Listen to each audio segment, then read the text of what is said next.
Subscribe करें हमारे YouTube channel साधना gold को और पाएं वीडियो सबसे पहले। और हाँ, बेल आइकन दबाना ना भूलें। जिस समय हम भागवत को श्रवण करते हैं तो भगवान आपके हृदय में अवरुद्ध हो जाते हैं।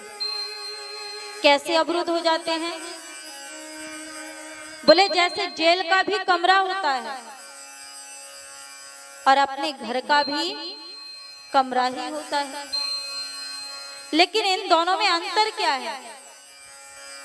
कहा कि अपने घर का जो दरवाजा होता है उसकी कुंडी बाहर से बंद होती है, अंदर से बंद होती है। जब चाहे हम खोलकर बाहर जा सकते हैं और अंदर भी जा सकते हैं।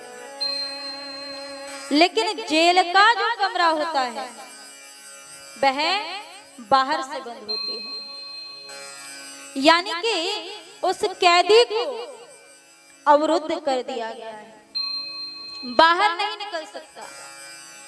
उसी प्रकार जैसे ही हम भगवान की कथा को श्रवण करते हैं, ठाकुर जी हमारे हृदय में अवरुद्ध हो जाते हैं और फिर तीन जगह से टेढ़े होने के कारण बाहर भी नहीं निकल पाते। एक सखी यमुना जी के किनारे ध्यान लगा रही थी। नारद जी ने देख लिया दूर से। नारद जी सोचने लगे, अरे ये सखी किसका ध्यान कर रही है, जाकर पूछूं तो सही। समीप आए, पूछा कि आप किसका ध्यान कर रही हो? अरे सखी तो किसका ध्यान कर रही है? सखी कहती है, मैं तो कन्हैया का ध्यान कर रही हूं। नारद जी बोले, अरे कन्हैया का ध्यान तो वो करते हैं जो कन्हैया के जन्म से पहले जन्मे हो अथवा बाद में जन्मे। अरे तेरे साथ ही तो कन्हैया खेलते हैं, तेरे न चाहने पर भी तेरे घर की दीवार फांद कर तेरे घर माखन की चोरी करते हैं, तो तू उनका ध्यान क्यों कर रही है? बोले नारद जी, मैं कन्हैया को अपने हृदय में बिठाने के लिए ध्यान नहीं कर रही हूं। अच्छा, तो किस लिए कर रही है? बोले मैं कन्हैया को अपने हृदय से निकालने के लिए ध्यान कर रही हूं। नारद जी बोले, अरे बाबरी, जन्म जन्म मुनि जतन कराही, अंत राम कही आवत नहीं। मुनि लोग जन्म जन्म तक यत्न करते हैं कि ठाकुर जी उनके हृदय में बस जाए, और तू बसे बसाए ठाकुर जी को बाहर निकालना चाहती है। ऐसा क्यों कर रही है? सखी ने कहा, महाराज, अरे नारद जी, आप तो संत बन गए, आपको कैसे पता चलेगा?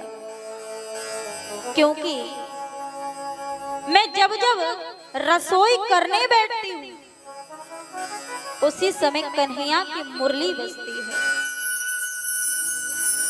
और जब जब कन्हैया की मुरली बजती है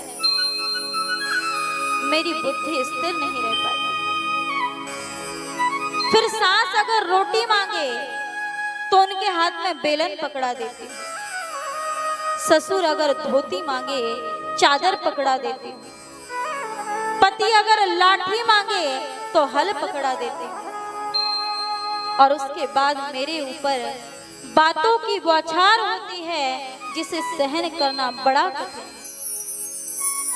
इसलिए मैं पानी के बहाने रोज यहाँ पर आती हूँ और घंटे घड़े को रख करके प्रार्थना करती हूँ कि हे कन्हैया, एक बार मेरे हृदय से निकल जाओ तो मेरी गृहस्थी सुखी हो जाए।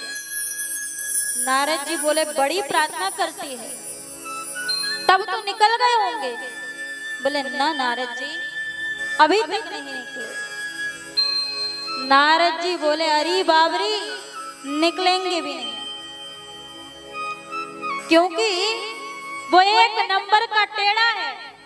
सखी कहती है, हे नारद जी, कैसे निकालूं ये तो मेरे दिल में बसे हुए हैं।